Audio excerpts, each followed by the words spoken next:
Bona vesprada. Bona vesprada.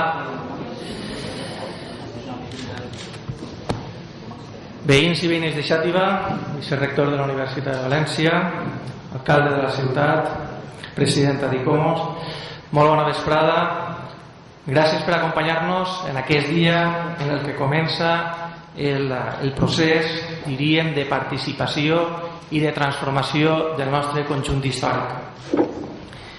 En 1982, Xàtiva declara el centre històric conjunt històric artístic amb l'objectiu de protegir-lo i posar-lo en valor. Avui, 34 anys després, és el bé de referència de la nostra ciutat, és el que promocionem turísticament i, en definitiva, és el que ens diferencia de la resta de les altres ciutats. Han passat molts anys amb encerts i errades significatives. És per això que ha arribat el moment per analitzar i reflexionar detingudament cap a on han de focalitzar-se les noves polítiques. En aquest sentit, hem volgut comptar amb la Universitat de València, amb el Col·legi Territorial d'Arquitectes i amb l'Associació Amics de la Costera, que durant molts anys han treballat amb aquests estudis patrimonials de la nostra ciutat. També hem comptat amb el recent col·lectiu cívic Iniciativa Cívica pel Centre Històric de Xàtiva. Però, sobretot, amb qui volem comptar és amb la ciutadania de Xàtiva. Els xativins i xativines no han de concebre la participació en un mer fet d'escollir els seus dirigents polítics cada 4 anys, sinó que han de ser partíceps del model de ciutat que volem tots.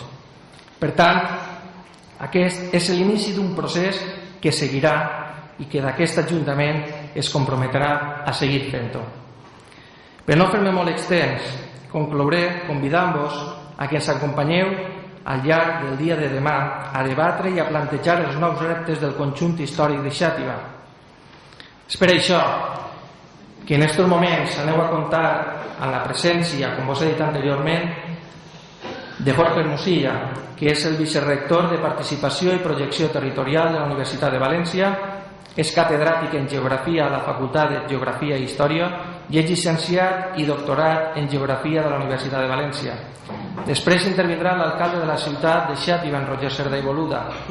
I per últim, comptem amb la conferenciant Begoña Bernal Santolaya, que és la presidenta d'ICOMOS d'Espanya. ICOMOS es el Comité Nacional Español del Consejo Internacional de Monumentos y Lugares Históricos Artísticos. Begoña Bernal forma part d'ICOMOS des de 1977 i en l'actualitat és professora de la Universitat de Burgos i imparteix classes de patrimoni urbà i patrimoni natural. Doncs això, passe amb el viceredactor. Gràcies.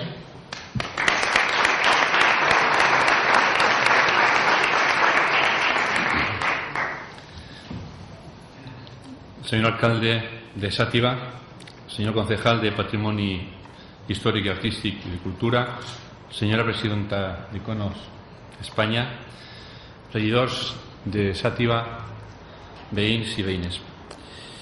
Buenas noches.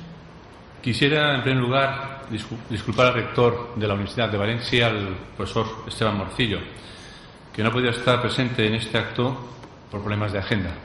Es actualmente vicepresidente de la CRUE, de la Conferencia de Rectores de las Universidades Españolas, y presidente de la Valenciana, y su agenda no ha permitido estar.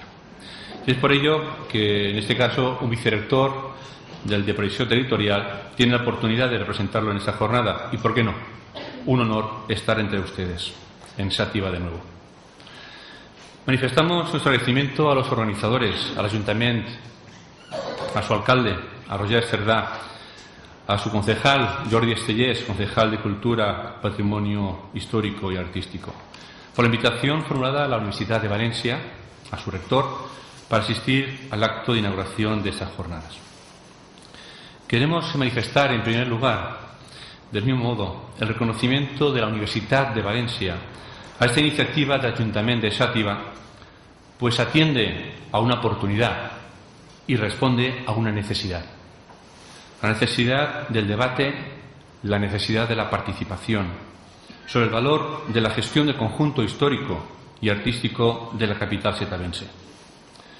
Jornadas que resulta ser una combinación entre especialistas, profesionales, universitarios de distintas disciplinas. De hecho, el Col·legi Territorial d'Arquitectes de València o las universitats públiques valencianes están presentes. También entre actores sociales y económicos de la ciudad y de la comarca. Se ha comentado anteriormente la Asociació d'Amics de la Costera o la Iniciativa Cívica per al Centre Històric de Xàtiva.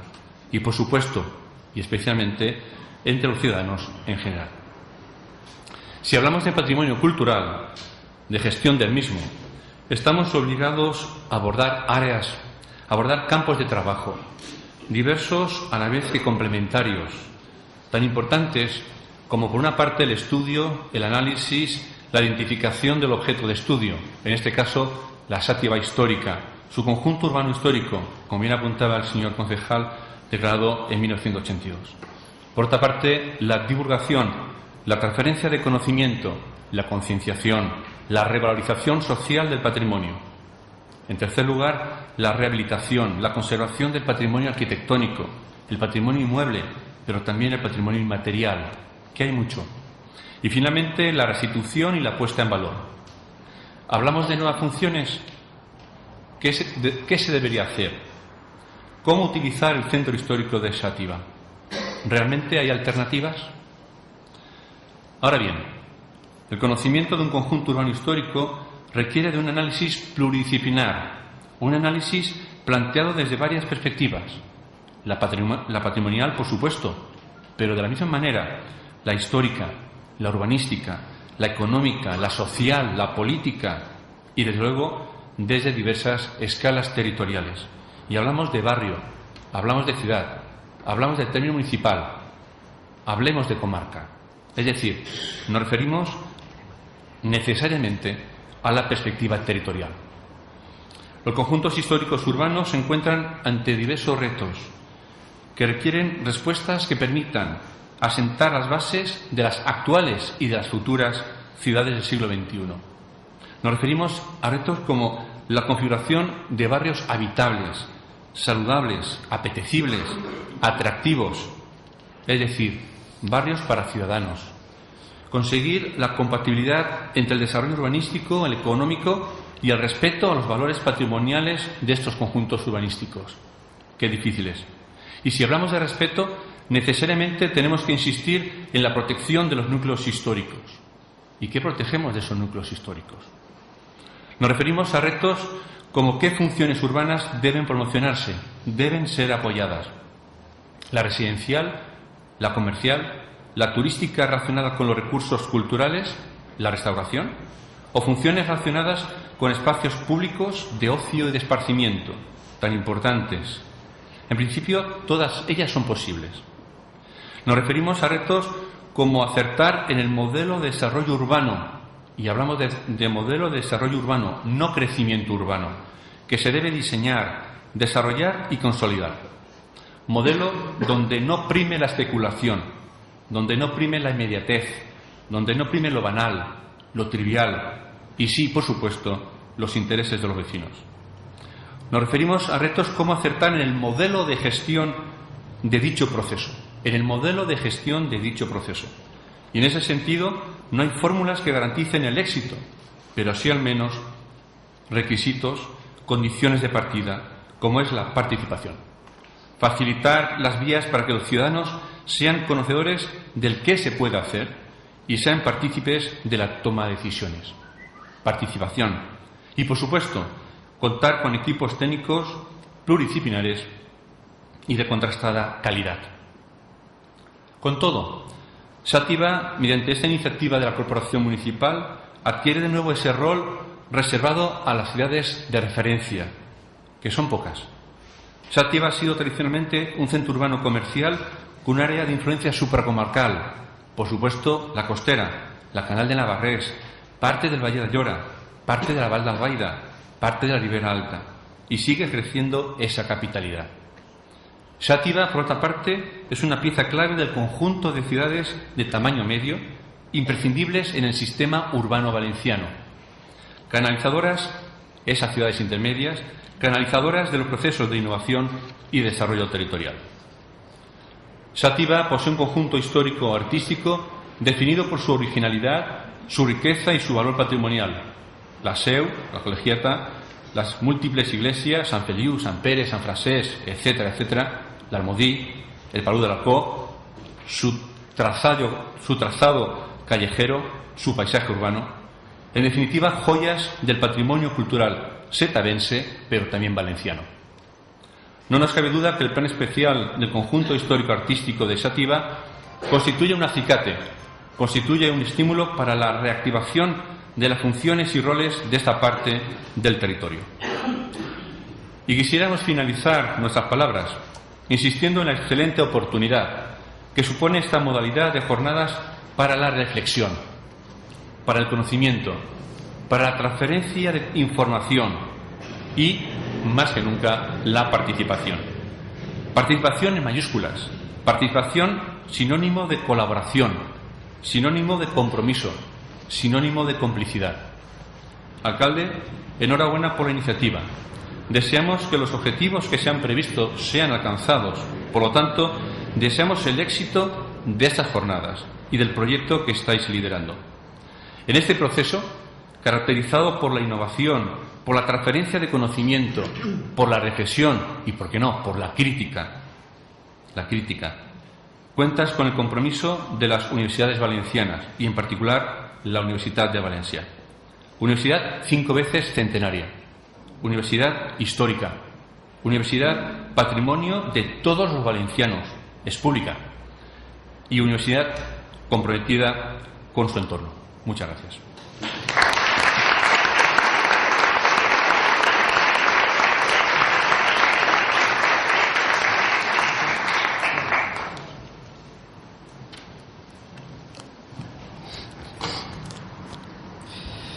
Vicerrector Jorge Hermosilla, de la Universidad de Valencia, vicerrector de Proyección Territorial Jorge Hermosilla, presidenta de Iconos Begoña Bernal, regidor de Patrimoni Històric-Artístic de la ciutat de Xàtiva Jordi Estellers, regidores de l'Ajuntament de Xàtiva, veïns i veïnes d'esta ciutat que ens acompanyeu en el dia d'avui, bona vesprada a totes i a tots. Pense que un dels signes de que les coses han canviat a la nostra ciutat, a Xàtiva, és que per fi l'Ajuntament de la ciutat escolta els veïns i les veïnes i que té en compte les seues propostes. Xàtiva ha passat 20 anys sense tindre clar quin model de ciutat volien desenvolupar els seus governants, més enllà de les actuacions emmarcades dins del glamour, del boom urbanístic i de les obres faraòniques sense rendibilitat ni social ni econòmica. Com deia, avui torna a posar-se de manifest que s'ha obert una nova etapa a la nostra ciutat. En repetides ocasions he manifestat que Xàtiva eixirà endavant, entre altres raons, perquè disposem d'un capital humà excepcional. Ara ha arribat el moment de posar a treballar tot aquest valor, tota aquesta capacitat i compromís en el disseny d'un pla de la nostra ciutat. El moment de definir la ciutat que volem. I ho anem a fer d'una manera participativa. Un dels majors compromisos adquirits per l'equip de govern en el Pacte de Sant Domènec és fomentar la participació de la ciutadania en aquells assumptes d'importància clau per al futur de la nostra ciutat. Doncs bé, ara arriba el moment de posar les cartes damunt de la taula per esbossar el que ha de ser el futur del cor de la ciutat, del seu centre històric, declarat conjunt històric-artístic. Aquestes jornades de reflexió són un esdeveniment de la major importància per diverses raons. En primer lloc, perquè iniciem el treball de reflexió sobre el model de ciutat que cal planificar, discutir i consensuar per garantir la seva fortalesa. En aquest cas, l'èxit ve lligat a la perdurabilitat del model. Per tant, l'element de participació ciutadana és fonamental i, en conseqüència, faig des d'ací una crida a treballar pel major consens possible en les conclusions i les iniciatives que se'n deriven d'aquestes. D'altra banda, també vull fer constar que avui es tanca un parèntesi de 20 anys en quant a la consideració del patrimoni artístic de la nostra ciutat, de Xàtiva. Volem un model de ciutat que respecte i posi en valor els elements històrics artístics que li confereixen personalitat i la distingeixen de la resta de ciutats del nostre territori. Anys enrere, amb l'arribada del període democràtic, la corporació municipal va iniciar un admirable treball de recuperació del patrimoni local. Una fita destacada d'aquell procés va ser, com s'ha dit ja, la declaració com a conjunt històric-artístic. Fora bo que aquestes jornades contribuïsquen a que la ciutadania siga conscient del treball que es va desenvolupar en aquells moments i tinga present la necessitat d'agrair el servei prestat a la ciutat per part d'aquells que ho dugueren a terme. Ara arriba el moment de que tots tornem a aportar el millor de les nostres capacitats per contribuir a la definició del model de ciutat que tots vulguem. Tenim la sort de comptar amb l'ajuda de personalitats rellevants del món de la universitat, de la cultura, de les lletres, de l'arquitectura, de l'economia i de la societat en general.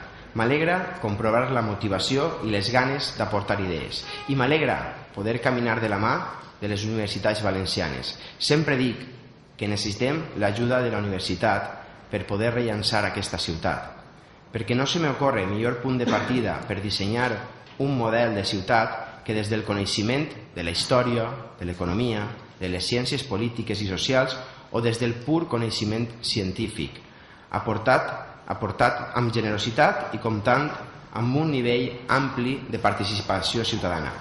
Així és que desitge de tot cor que aquestes jornades ens ajuden a avançar en el nostre projecte de fer Xàtiva un lloc millor per als seus ciutadans. Tan sols em resta donar l'enhorabona, en aquest cas, al regidor responsable d'aquestes jornades de Patrimoni Històric, Jordi Estellés, a la Universitat de València, representada avui en aquesta taula per seu vicerector, Jorge Mosilla, a la Universitat Politècnica de València, a Amics de la Costera, a la Iniciativa Cívica pel Centre Històric i al Col·legi d'Arquitectes de València, així com a la resta de persones i col·lectius que han col·laborat d'una o altra manera en l'organització d'aquesta interessantíssima convocatòria per a la reflexió. Estic segur que aquesta iniciativa serà tot un èxit i sobretot el punt de partida d'un període de reflexió important per al futur d'aquesta ciutat. Moltíssimes gràcies a tots i ara a treballar junts per posar en el nivell que correspon la nostra ciutat i sobretot el seu patrimoni històric-artístic. Moltes gràcies.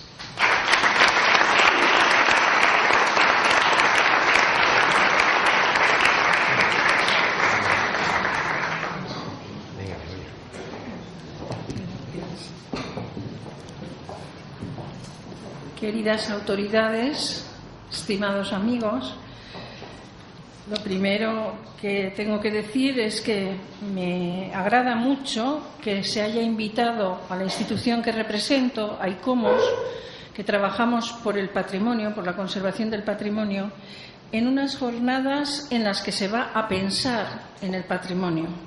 Estamos acostumbrados a intentar evitar que se destruya, pero en esta ocasión pues, es mucho más agradable no tener que ir a pelear contra la destrucción. Bueno, yo lo que voy a hacer es una reflexión, se me ha pedido que reflexione sobre la importancia de la preservación y la gestión de los conjuntos históricos en el momento de definir un modelo de ciudad, la ciudad que queremos. Y lo voy a hacer. Al comenzar el siglo XXI, las ciudades padecen, lo vemos todos, las características y las enormes contradicciones de la sociedad actual como resultado del triunfo de esa nueva supracultura homogeneizadora que es el turismo. La ciudad es el lugar de enfrentamientos y confrontaciones, es el lugar del conflicto. La ciudad tiene unos elementos de cambio, pero también tiene elementos de continuidad. De siempre ligamos la idea de ciudad a las palabras cambio, progreso, modernización, y estas ideas sugieren dinamismo, crecimiento y destrucción, construcción. Pero también es evidente en la ciudad la continuidad de edificios, de trazados y de usos de una época a otra, lo cual sugiere la idea contraria a la anterior: persistencia, continuidad y tradición. También hemos de tener en cuenta que la ciudad no solamente es un hecho físico, sino que es un hecho social. Es un hecho físico, un conjunto de espacios edificados por el hombre sobre un territorio concreto, preexistente y dentro de una trama de vías de comunicación de todo tipo que el ser humano ha aprovechado y a su vez impulsado. Y como hecho físico que es, con sus edificios y su trazado, constituye un documento histórico que nos muestra su pasado, a través no solo de las edificaciones de piedra que perduran a la función para la que fueron construidas, como castillos, palacios, iglesias, monasterios, ermitas o catedrales, hospitales y monumentos, que constituyen el primer documento histórico de alcance, sino también con una trama urbana que es, básicamente es la relación entre los espacios públicos y los espacios edificados, que a primera vista es mucho más inmaterial, pero que ha consolidado el plano de la ciudad como hecho más perdurable, aun que sus edificaciones de piedra.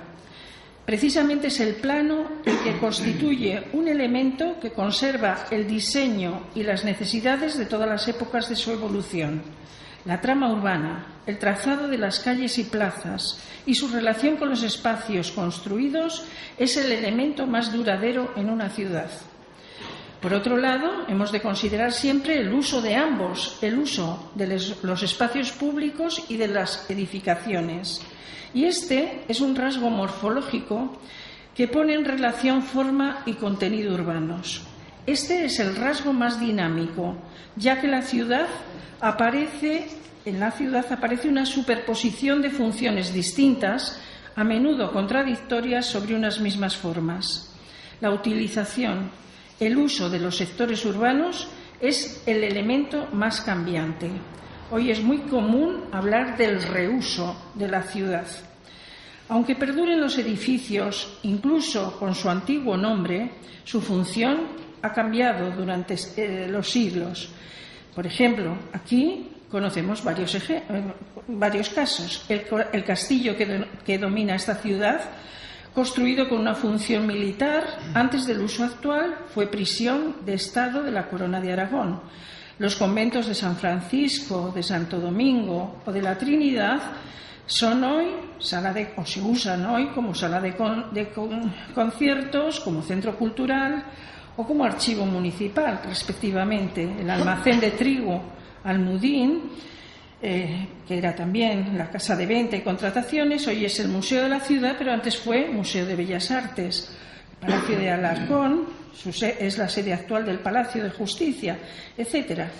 La Casa de Cultura. Hoy estamos aquí en el hospital, en el antiguo hospital, que conserva parte de su primitivo uso sanitario, pero es sede de la Mancomunidad de la Costera, que nos acoge en estas jornadas.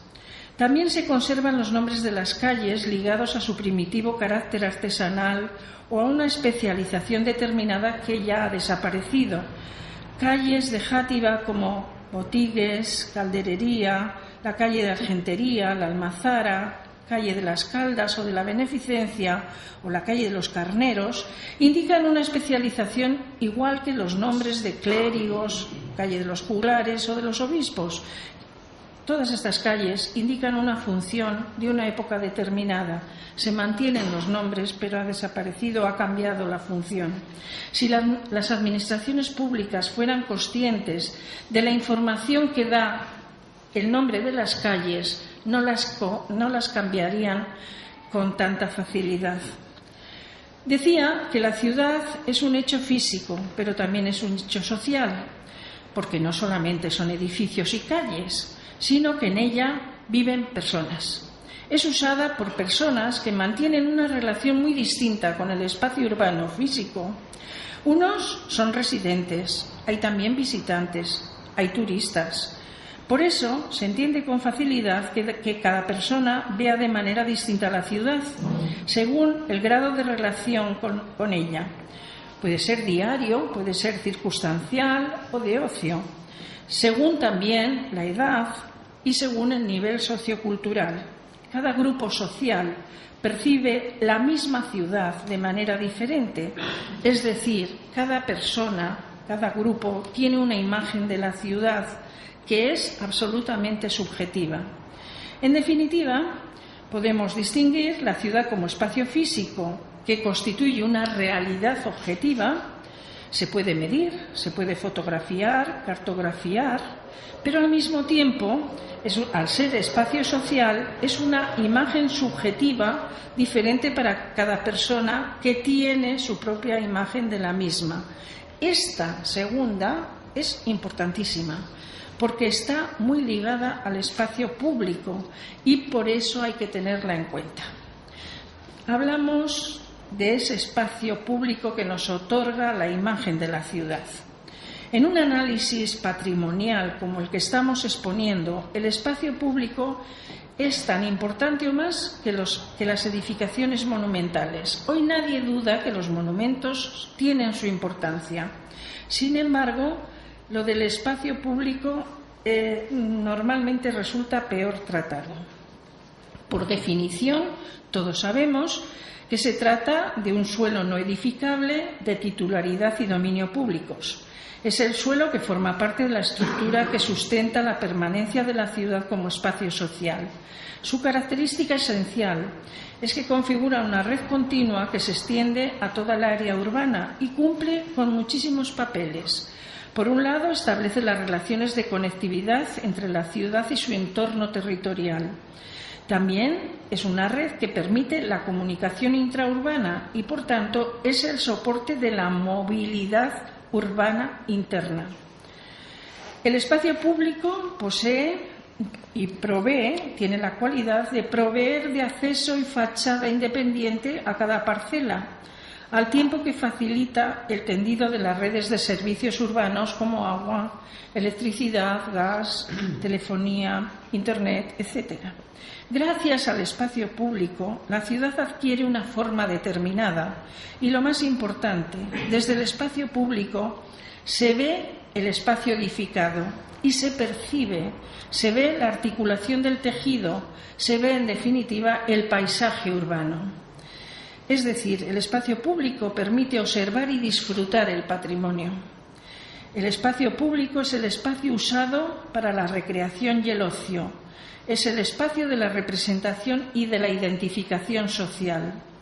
Sus elementos, los elementos que lo componen, calles, plazas o portales, plazuelas, adarves, correderas, corrales, callejas, callejones, pasajes, rondas, paseos, parques o jardines, tienen unas características físicas. Fíjense que he hablado de muchas cosas y según se mencionan uno va imaginando, no es lo mismo. Pero además, para la población, cada uno de esos elementos adquiere un carácter de tipo subjetivo, espiritual, marcado por el significado, los valores que tienen para la población, eso que llamamos los intangibles, configurando lo que se llama el espíritu del lugar. Este espíritu es lo que hay que mantener cuando se piensa en conservar una ciudad histórica. Como el espacio público sirve para muchas funciones, frecuentemente se generan conflictos de utilización. Y este es un problema, puesto que el sistema de espacios públicos de una ciudad tiene una configuración muy estable, hemos dicho que es lo más duradero, frente a los procesos de cambio permanente a que están sometidas las formas de su utilización. Por tanto, es necesario realizar una gestión continua del espacio público que vaya dando soluciones a los conflictos de utilización. Esta gestión es la que se expresa en la forma de entender la ciudad. La gestión del espacio público, recogida en regulaciones y normas de utilización, se debe reflejar en el acondicionamiento y tratamiento urbanístico más adecuados al uso de los espacios que se desea proteger y priorizar. Y después, la gestión tiene también el cometido permanente de ir adecuando los usos a las demandas que la ciudad va expresando en función de los valores dominantes. No deberíamos olvidar nunca que lo que hoy es el centro histórico de una ciudad, que cuando hablamos del centro histórico, es lo que ha sido la ciudad entera existente antes de la industrialización, antes de que cambiara la ciudad. Su característica es que en ella existían todas las funciones urbanas, residencial, artesanal, comercial, administrativa, religiosa o lúdica. Es decir, se trata de un conjunto multifuncional y este es otro carácter que jamás tienen que perder los centros históricos si no queremos banalizarlos. Así ha sido hasta finales del siglo XX. Si se intenta mantener las edificaciones, también se debería conservar este rasgo que es la mayor riqueza de este espacio, de lo que llamamos conjunto histórico. Por eso llamo la atención sobre este punto, en especial sobre la función residencial, que es clave para no llegar a una tematización del centro. Es esencial la existencia de población residente y contemplar sus necesidades. Unas son de salubridad e higiene, otras de servicios básicos y jamás podemos olvidar la de movilidad, la de accesibilidad de los lugares de los centros históricos. Y es muy difícil compatibilizar los nuevos usos y las necesidades y demandas de los habitantes, residentes o los propietarios de negocios y de los visitantes. Y esta es otra cuestión que tenemos de tener en cuenta si no queremos convertir nuestras ciudades en algo como Venecia o como Toledo, ¿no? Que la gente se tiene que crear una nueva ciudad para vivir y dejar la ciudad histórica para el uso y disfrute de los visitantes, que ni siquiera lo disfrutan porque no es auténtica. El fomento de la actividad comercial y hostelera en los centros históricos es una tentación demasiado frecuente y particularmente negativa por el desequilibrio que introduce con el resto de funciones, sobre todo la residencial o administrativa y de servicios básicos. Señalo estas consideraciones porque con demasiada frecuencia se actúa sobre el espacio físico de la ciudad, sobre los edificios y sobre las calles, se pavimentan, se ponen todas iguales, por cierto, pero se dice que se mejoran, sin contemplar en el hecho social. Y mi opinión es que cuando se busca un futuro para la ciudad histórica, cuando una sociedad se plantea debatir sobre la ciudad que queremos, o mejor dicho, cuando se quiere a una ciudad, hay que tener en cuenta la función de identificación social que tiene el espacio público. La percepción subjetiva no debe de eliminarse. Los ciudadanos lo que necesitamos son ciudades vivideras y tengo el convencimiento de que sí se puede lograr la regeneración de una zona sin que se pierda su identidad. Recientemente, Eduardo Punset señalaba en uno de sus artículos que un 80% de la población piensa que los gobernantes deberían tener como principal objetivo lograr una mayor felicidad de sus ciudadanos en lugar de una mayor fortuna. Pero la clase política, normalmente, y él lo dice así, se centra en los indicadores que se consideran objetivos, entre los cuales está el Producto Interior Bruto, la esperanza de vida o la educación, y no tiene en cuenta la percepción de los ciudadanos porque, como dicen, es subjetiva. Quizá por eso la población, y sigo con la cita, se siente hoy más que nunca aturdida y contrariada por esta falta de consideración. Mi propuesta es que sí se tenga en cuenta. En estas jornadas de estudio del conjunto histórico de Játiva se inicia un proceso de debate para lograr un modelo de ciudad, lo cual es muy positivo. Pero los objetivos señalados en el programa me han encendido la bombilla roja de alarma ante lo que parece ser un caso más de lo que vengo señalando, digo parece ser, desde hace años como un problema en la difícil tarea de conservar una parte de la ciudad, su centro histórico, con toda la riqueza que le da la multifuncionalidad que siempre tuvo, sin aislarla del conjunto del sistema urbano. Cuando veo las preocupaciones que se señalan en el programa de estas jornadas, dinamización turística, fomento de la actividad hostelera, regulación del tráfico, desarrollo económico, etc., y se intenta conocer experiencias de otras ciudades, no puedo ser optimista a no ser que se quieran conocer esas experiencias para no repetirlas. Digo esto porque hemos vivido un serio proceso de agonía de la ciudad histórica. la recualificación de los centros históricos, la conservación del patrimonio, la preservación del paisaje urbano, la adecuación del espacio público, la peatonalización de la ciudad histórica, la dotación de equipamientos públicos o la mejora de la calidad urbana se han ido postulando durante los últimos 20 años como hipotéticos referentes en distintas ciudades patrimoniales. La formulación de toda una batería de propuestas que emanan del mercado han tenido su coartada en un sistema cultural como el actual, en el que pueden ocupar el impresionante vacío derivado de la ausencia de objetivos políticos culturales y de la ausencia de deseos y esperanzas que manifiestan los miembros de una sociedad en crisis, absolutamente en crisis.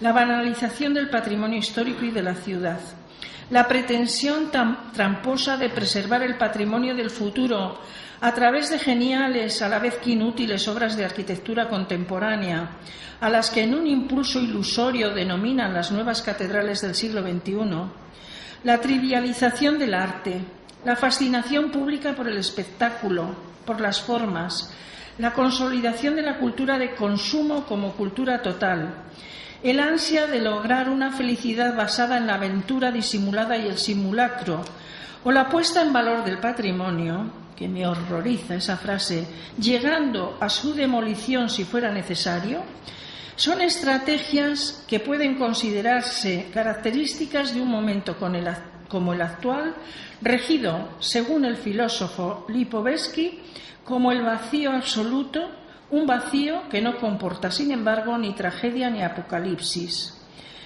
Un momento que, agotado el término posmoderno, el mismo autor calificó como el inicio de la era hipermoderna, en la que se ha impuesto la búsqueda del placer de la experiencia, de la percepción de sensaciones y emociones nuevas como sucedáneo de las reglas, de las normas, de las ideologías, de las utopías y de la religión.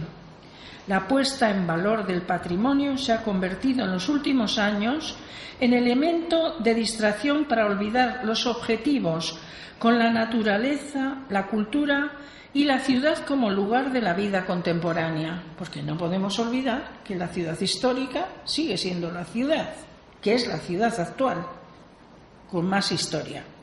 Y se utilizan para simular proyectos que el poder político pone en práctica cuando le interesa, sin tener en cuenta para nada las necesidades urgentes y las frustraciones de la sociedad desencantada. Lo que interesa hoy es generar una actividad mediática que, alineándose con los principios de la moda, el cambio, la fantasía y la seducción, permita construir iconos y crear una imagen de la ciudad competitiva y atrayente para los turistas. El urbanismo de servicio público ha pasado a convertirse en un negocio gracias a la colaboración de la administración pública mediante la construcción de grandes dotaciones. Precisamente, este tipo de arquitectura, innecesariamente sobredimensionada, es la que ha tenido unos efectos absolutamente perniciosos para el patrimonio.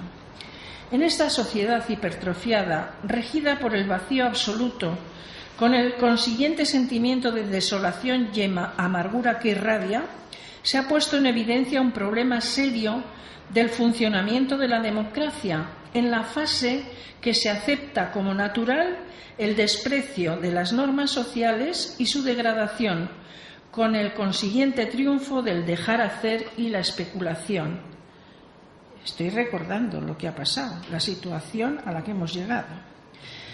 Si hasta ahora han existido normas y referentes colectivas que definían sin ambigüedad el valor de los bienes del patrimonio histórico y unos principios, textos legales y reglas firmemente jerarquizados y asimilados por los ciudadanos, este orden se ha desarticulado en beneficio de sistemas de reguladores y plurales, de clasificaciones fluidas y revueltas que basan en la individualidad, en la excepcionalidad, lo que hasta ahora se basaba en reglas válidas para todos.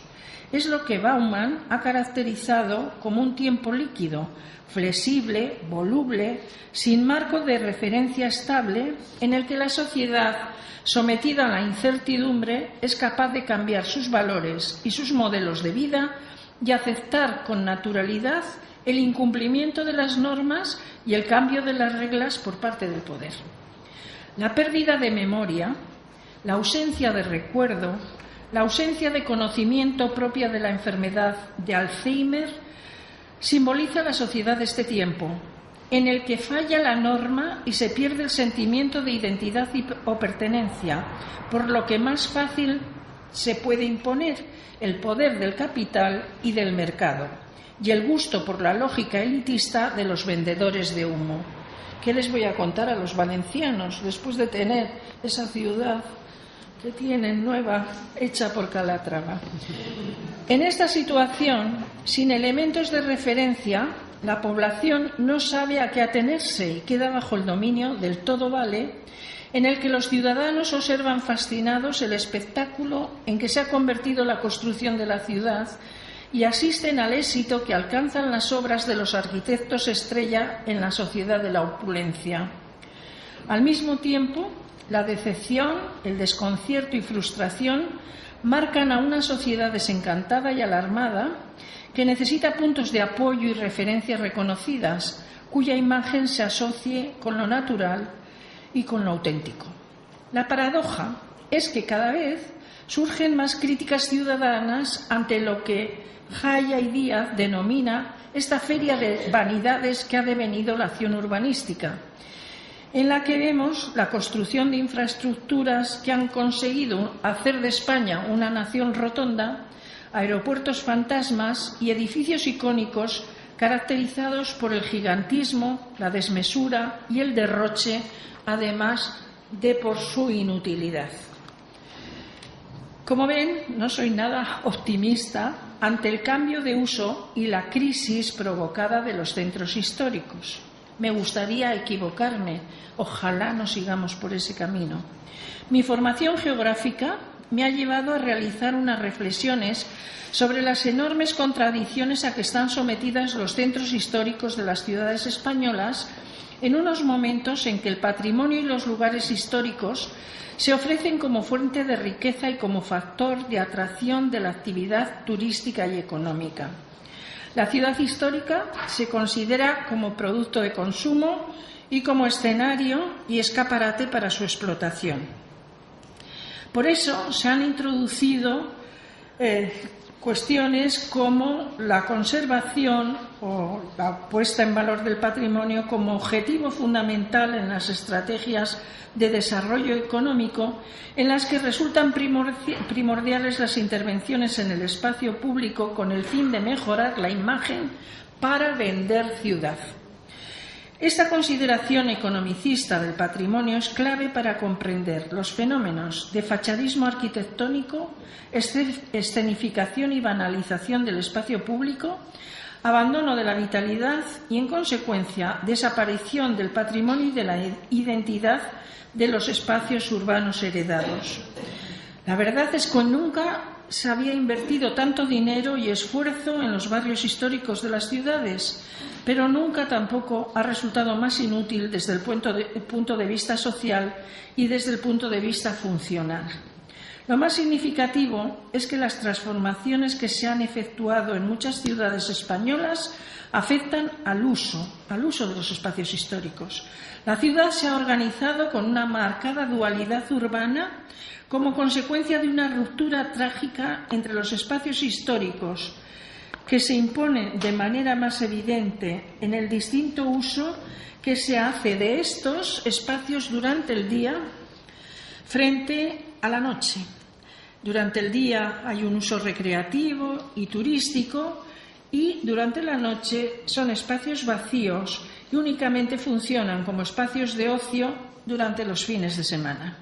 Esta dualidad es consecuencia de un proceso guiado por la importancia de los conceptos de ciudad-empresa y ciudad-espectáculo, preocupados únicamente por lograr beneficios económicos. La frenética carrera de competencia ha llevado a muchos ayuntamientos a introducir la cultura como objetivo fundamental en las estrategias de desarrollo económico, en las que son primordiales la regeneración del espacio público y la realización de equipamientos de carácter cultural con el fin de crear una imagen atractiva de la ciudad. A veces el lema es cambiar la imagen de la ciudad. Es tan importante que normalmente los alcaldes lo que quieren es cambiarla. En muchas ciudades se pueden comprobar los efectos contradictorios de un mismo proceso que se manifiesta a través de una actuación sobre el espacio urbano heredado, que se ha quedado viejo, y que aún sin población intenta mantener la apariencia, y el que se pretende crear para dotar la ciudad de una nueva imagen. Los cascos antiguos de muchas ciudades españolas, a pesar de su alto valor patrimonial y de ser el espacio más visitado, presentan, por su menor accesibilidad y práctica inexistencia de servicios y dotaciones, serios problemas de degradación ambiental y física que favorecen procesos de desestructuración urbana y deterioro social. Y en vez de solucionar estas carencias a través de planes especiales y planes de rehabilitación de estas áreas urbanas, se están realizando intervenciones que usan el patrimonio como decorado y la conservación como escenificación histórica, con el fin únicamente de aprovechar las plusvalías de la historia. De hecho, cuando se habla de recuperación, solo se tiene en cuenta su potencial económico en términos de atractivo turístico, sin considerar las necesidades de la población residente, que además de envejecida es escasa, lo cual conduce a un proceso de destrucción pacífica del patrimonio. En vez de valorar la autenticidad y la identidad del lugar, vemos que las intervenciones nos ofrecen paradójicamente unos espacios dominados únicamente por las apariencias. Las intervenciones que se han hecho para hacer rentable el patrimonio, lo que hacen es demoler deliberadamente el espacio construido, manteniendo la apariencia del espacio público. Teóricamente son intervenciones de protección y restauración del patrimonio, pero se usa la técnica del fachadismo, cuyos resultados son la desaparición absoluta de la identidad física. Además, las obras de mejora y embellecimiento del espacio público han originado una fatua transformación del mismo, de modo que todos los cascos históricos son exactos, perdiendo así la identidad paisajística que tenían los espacios públicos de cada ciudad. Y por si fuera poco, se ha llegado a una ridícula trivialización de la herencia histórica de estos lugares, en los que desaparece la vida ciudadana y las funciones quedan reducidas a una mera escenificación, con lo que desaparece la identidad cultural. Se ha puesto de moda enseñar la ciudad a los turistas a través de la realización de comedias por las calles, esas rutas teatralizadas que son un horror. Junto a este espacio histórico, al viejo, casi vacío, sin residentes, se han gestado esos nuevos espacios que pretenden convertirse en la imagen emblemática de nuestro siglo. Muchos ayuntamientos han querido tener algo muy especial y digno de ser visto. Han querido participar junto con otras ciudades en la lista que reúne lo mejor de la arquitectura contemporánea y han elegido proyectos estrella para construir o un museo, un auditorio, un palacio de congresos o todas las cosas juntas, porque parece que sirven para todo, que por su diseño logren atraer a cientos de miles de visitantes. Estos proyectos de arquitectura icónica se plantean como una posibilidad de cambio de imagen, pero muestran unos espacios y unos efectos espaciales claramente visibles, esa dualidad urbana y una apuesta nuevamente por la ciudad escaparate. Desde comienzos del nuevo siglo, en muchas ciudades lo que vemos es el resultado de este tratamiento desigual. Junto a nuevos diseños arquitectónicos se han realizado que se han realizado en una parte del centro histórico, otros espacios se mantienen abandonados a través de un decidido olvido y abandono, o bien en ellos se han realizado intervenciones disfrazadas de conservación que arrebatan la autenticidad total. La ciudad que se ha deseado es el resultado derivado de un concepto de ciudad como empresa, que es el resultado de la relación del binomio turismo y urbanismo. La Administración municipal normalmente argumenta que no puede realizar la rehabilitación de la zona histórica por falta de recursos económicos y por el cruce de competencias entre administraciones locales y autonómicas. Sin duda, ha preferido generar obras de gran volumen e impacto urbano con operaciones dotacionales a escala de ciudad, no de centro histórico. En fin, los mecanismos de transformación de la ciudad hasta ahora han optado por presentar una ciudad con dos lógicas. Son dos facetas de una misma realidad que intenta obtener el máximo rendimiento económico y que no solo no se complementan, sino que compiten entre sí. Muchos planes especiales de protección en su catálogo contemplan con la clasificación de protección ambiental ese proceso nefasto que se denomina fachadismo, consistente en destruir un edificio por completo manteniendo únicamente la fachada que da a la calle principal para albergar nuevas funciones. Así se protege la parte del patrimonio inmobiliario que participa del paisaje urbano. Lo que se protege es lo que es visible desde el espacio público.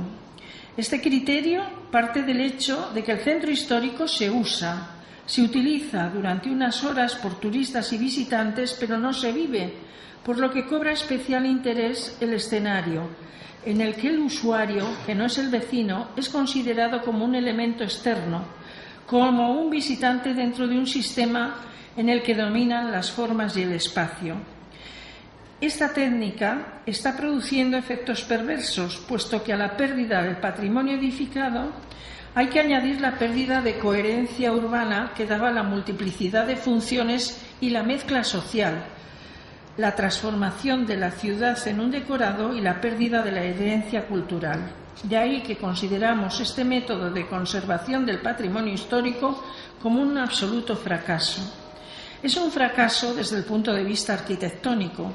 Por un lado, admite que lo único que se salva de un edificio sea la fachada, para que desde el espacio público parezca que todo sigue igual, aunque todo el resto se haya destruido para dar cabida a otra función.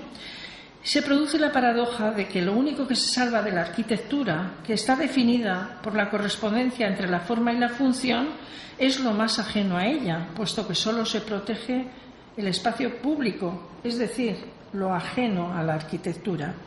Un plano únicamente, una cara, separa lo que es el espacio privado de las construcciones y la calle. Lo que está en el lado público es lo que se impone, puesto que la fachada pertenece a los espectadores, no al edificio. Lo más llamativo, a mi juicio, es que sean los propios arquitectos los que acepten y propaguen este tipo de intervención en los edificios, puesto que esta práctica, al reducir el valor de un edificio únicamente a su fachada, reduce la arquitectura del edificio a la categoría de pura forma con independiente de la función.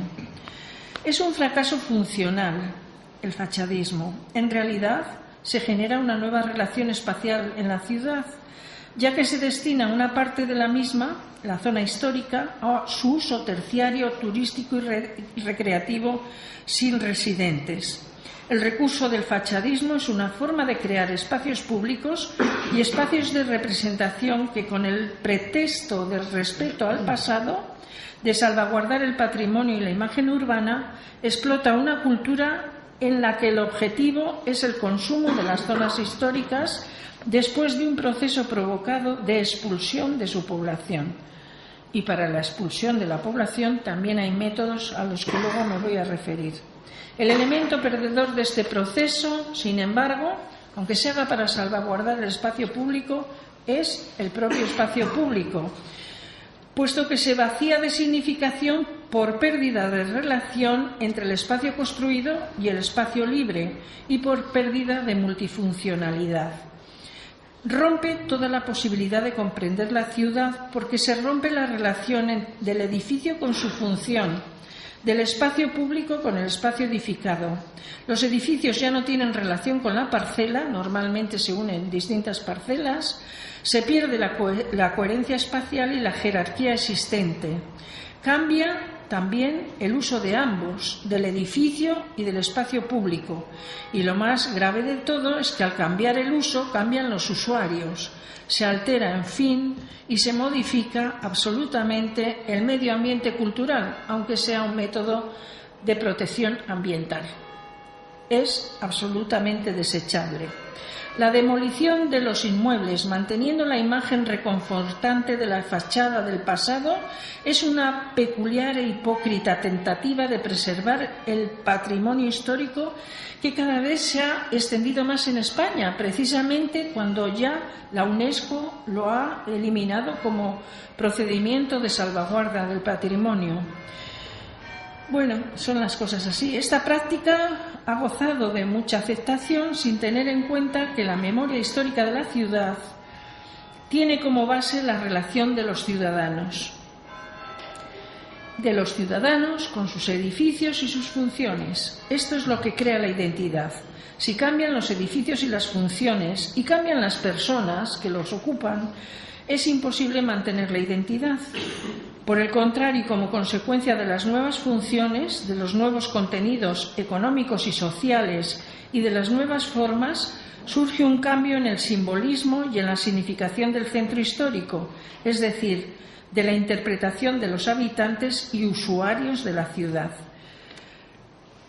La cuestión del fachadismo, por tanto, no afecta únicamente a las estrategias de conservación del patrimonio inmobiliario, sino que tiene que ver mucho con el uso que a partir de ahora se le asigna al centro histórico. Todo indica que no tenemos capacidad, es como si se hubiera agotado la capacidad de la ciudad para mantener la calidad de su patrimonio histórico con autenticidad. Si el fachadismo es una muestra, la otra es el tratamiento que se hace del espacio público, en el cual la ausencia de autenticidad cultural también ha provocado una absoluta homogeneización de todos los barrios de las ciudades históricas y que además son iguales que los aeropuertos. Me refiero a este segundo paso de destrucción de nuestro patrimonio, que es el diseño urbano. Si el fachadismo arquitectónico no garantiza la conservación, el diseño urbano ha sido capaz de anular la identidad de la ciudad histórica. La trama, el tejido, que es el tejido urbano, que era lo que nos permitía todavía identificar los cascos históricos, aún de aquellas ciudades españolas en las que la destrucción arquitectónica había sido enorme, como Valladolid, por ejemplo, pues aún en esas que no habían conservado absolutamente nada, distinguíamos las zonas históricas gracias a su trazado. Pero hoy se desdibuja totalmente ese trazado por una serie de elementos que marcan los nuevos trazados y varían la forma radical de lo que son las calles y los elementos de la trama urbana. Y es que ha habido un absoluto empeño de embellecer y de dotar de calidad los espacios públicos de la zona histórica, como si les faltara calidad y belleza. O sea, una vez que una ciudad se declara BIC, conjunto histórico o ciudad del patrimonio mundial, intentan mejorarlo, como si se necesitara, y lo mejoran llenándolo de volardos, llenándolo de cosas, es decir, de economía, de tal manera que los ayuntamientos y la empresa de Decaus, que es la que más abunda en España, han conseguido que el espacio público haya perdido algo que tenía en los centros históricos, como era la capacidad de sorprender, que era lo mejor, o sea, cruzar, cambiar de calle y encontrarte con una cosa que no esperas. Pues hoy, con los paneles que ha puesto esa empresa, no vemos nada más que toda la publicidad que nos hacen leer, aunque no queramos. Pues esa capacidad de sorprender que tenía el espacio público y provocarnos esas sensaciones placenteras y de disfrute del patrimonio, esa capacidad ha sido sodomizada por los elementos de diseño tan ridículos como innecesarios para la población. Jamás la población pide eso.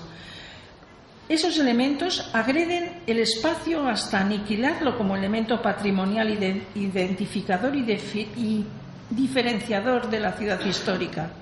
Por eso hablamos de crisis del patrimonio, por la pérdida del espacio público, que queda reducido a un mero soporte físico despojado de su autenticidad cultural. El espacio público se ha esfumado con estas cosas y el patrimonio cultural como factor de identidad ha desaparecido. Si la utilización sistemática del recurso al fachadismo se justifica, aunque destruyan el inmueble porque al menos se preserva la fachada visible desde el espacio público, la colocación estratégica, que no lo hacen a lo tonto, de toda una batería de artilugios impide ver lo único que se preserva de las edificaciones, por lo que podemos afirmar que con unas y otras medidas se está produciendo la muerte del patrimonio urbano. Prensa, aseos públicos automáticos y distribuidores automáticos de planos han convertido las ciudades en auténticos escaparates publicitarios identificados por las grandes firmas nacionales e internacionales, que son las únicas que pueden acceder a ellos por el elevado precio que alcanzan. Cada compañía y cada campaña publicitaria se convierte en la actualidad en el paisaje urbano de los distintos barrios de la ciudad y de todas las ciudades por igual. Teóricamente, los ayuntamientos han tratado de embellecer el espacio urbano con estas realizaciones, pero los intentos de diseñar espacios dotados de un ambiente exclusivo han fracasado, porque estos elementos son unificadores.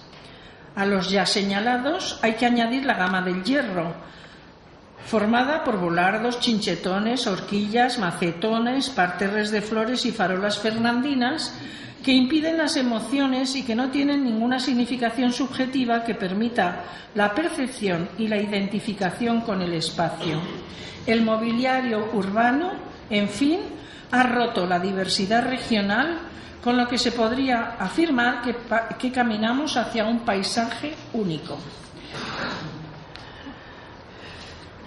Finalmente, me voy a referir a uno de los objetivos de los planes especiales, que es terrible: la peatonalización de sus calles. Y ya que se han peatonalizado hasta las urdes, vemos las consecuencias. Una vez más, la unificación y aniquilamiento de la personalidad del centro histórico y la expulsión de la población. Yo lo denomino que es un método de móvil conforme a la ley. Los asustaviejas son uno de los métodos. La peatonalización del centro es otro, conforme a derecho. Ahí lo dejo. Las hileras de pivotes de hierro fundido son las actuales protagonistas del espacio de la ciudad histórica. Son los símbolos que marcan una ruptura entre el pasado y el presente, puesto que preservan restringidas y embalsamadas reservas urbanas en detrimento de una consideración global del espacio urbano. Las zonas peatonales pretenden recuperar la calle para el peatón, pero para quien la han recuperado es para las grandes empresas que ocupan el espacio físico con toda la gama de elementos del mobiliario urbano a las que me he referido, que son las que marcan y neutralizan el espacio público, anulándolo, y rompen la posibilidad de disfrutar los elementos patrimoniales. Pero también es un negocio para las empresas dedicadas a la restauración. Tongadas de terrazas ocupan todo el espacio público peatonalizado de todas las ciudades españolas, por el que no se puede pasar. O sea que eso del peatón, para quien se lo crea. Lo que se consigue es segregar el espacio y romper la posibilidad de su contemplación y disfrute, y lo único que favorecen es la utilización económica, escénica y teatral del espacio público. Las operaciones de estética que pretenden dotar de calidad al centro histórico, para lo único que sirven es para esa unificación, uniformización progresiva de todo, y para la recreación ambiental y de animación de los centros históricos tan de moda inexplicablemente. Estas acciones suelen estar basadas en el falseamiento de la historia y la banalización del espacio, y generan a los ciudadanos un desprecio de los centros históricos desde el punto de vista funcional, ya que se les relega a soportar un uso teatral de lo más ridículo. La estandarización también afecta en este sentido. Realmente es que hoy los centros históricos se consideran una gran superficie comercial y turística, por lo que se programan representaciones de dudoso gusto y flagrante distorsiones de la realidad histórica, que son la recreación por un día de una gran superficie comercial. Se pueden imaginar que me estoy refiriendo a las recreaciones de batallas y mercados medievales y de todas las épocas, y omnipresentes desde hace años por todo el territorio, en que toda la gente que vive en un sitio se convierte en actor por un día. Y bueno, plazas y calles de ciudades, villas y aldeas históricas acogen por unos días lo que se denomina el mercado de los sentidos, en el que se dan cita olores históricos, colores brillantes, sonidos desconocidos y sabores sorprendentes. Además, así lo explican en los ayuntamientos cuando dicen que lo va a haber.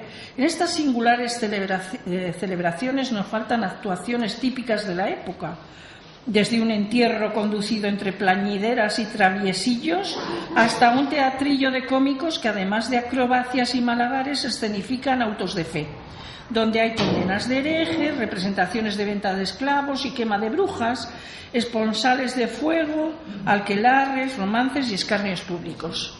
La ambientación, proporcionada por pendones y antorchas y un vestuario apropiado, convierte por unos días el espacio público en un lugar diferente, pero el mismo en todos los sitios, donde artistas, cómicos, titiriteros, bufones, mesoneros, malabaristas y juglares, hilanderas, cuentacuentos, pitonisas, músicos, comediantes y zancudos, tragafuegos, ciegos y diablillos se mezclan con los mercaderes. ¡Qué bonito!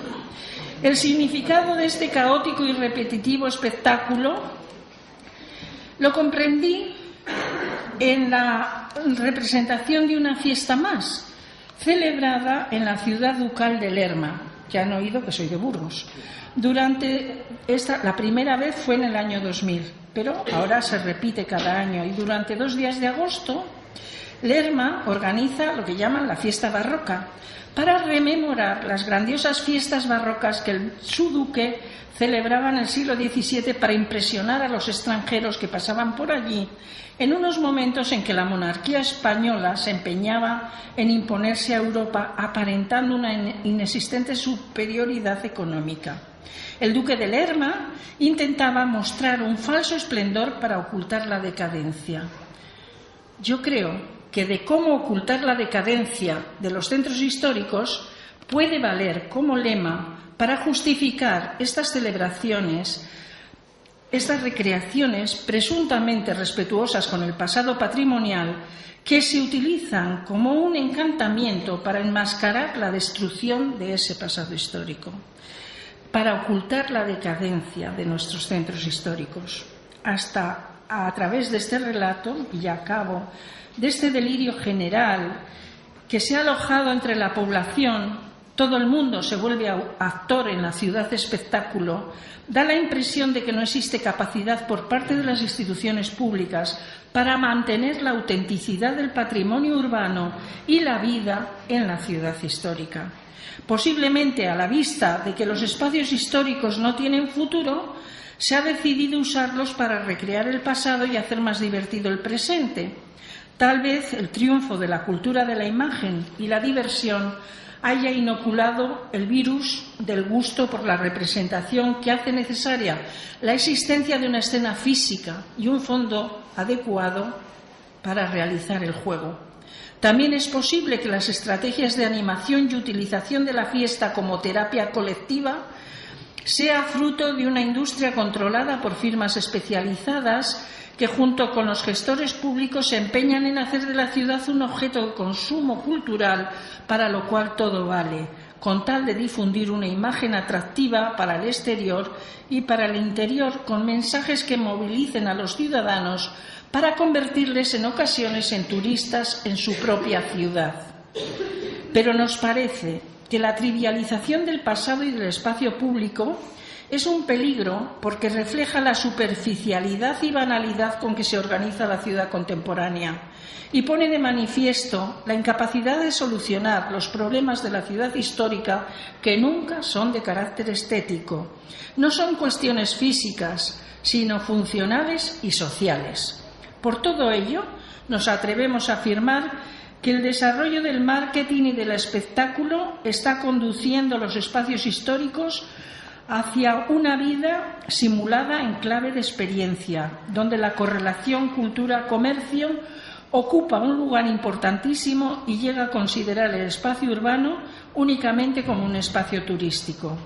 De ahí que la reivindicación de la ciudad lúdica y festiva por parte de las administraciones y el auge de esas conmemoraciones históricas pero inventadas esté consagrando la ciudad a la falsificación en clave de fiesta y diversión.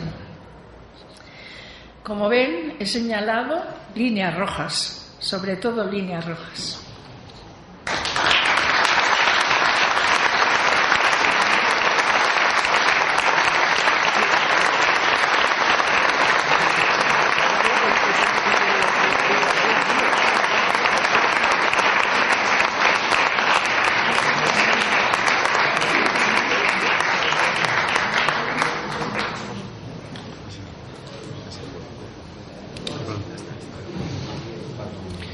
Gracias, Begoña.